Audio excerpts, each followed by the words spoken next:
السلام علیکم دوستو، آج کی کہانی کا نام ہے بادشاہ شہزادی اور انا کا تاج۔ ایک وقت کی بات ہے، دور ایک پہاڑوں کے بیچ نور گڑھ نامی ایک خوبصورت سلطنت تھی۔ وہاں ایک انصاف پسند لیکن غرور میں ڈوبا بادشاہ سکندر شاہ حکمرانی کرتا تھا۔ اس کی ایک بیٹی تھی شہزادی نورین، نہایت عقل مند، رحم دل اور اپنی رعایا کا درد رکھنے والی۔ شہزادی نورین اکثر بادشاہ سے کہتی، ابا حضور، طاقت کا اصل امتحان تب ہے جب انسان اسے معاف کرنے میں استعمال کرے۔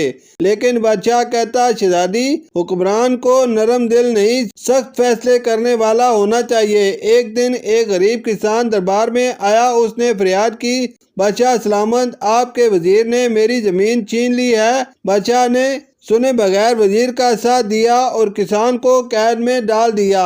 شہزادی نے خاموشی سے وہ ساری کہانی سنی اور فیصلہ کیا کہ وہ کسان کی مدد کرے گی۔ اس نے بھیس بدل کر قید خانے میں کسان سے ملاقات کی اور اس سے سچائی معلوم کی۔ پھر اس نے کچھ گواہوں کے ذریعے ساری حقیقت عدالت میں لائی۔ بادشاہ کو اپنی غلطی کا احساس ہوا، کسان کو رہا کر کے زمین واپس کی اور وزیر کو سزا دی۔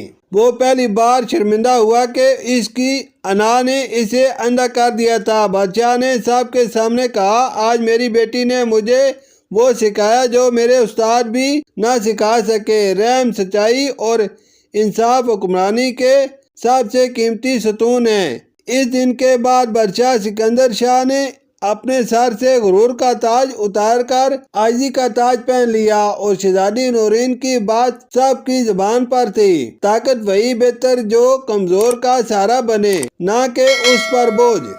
شکریہ۔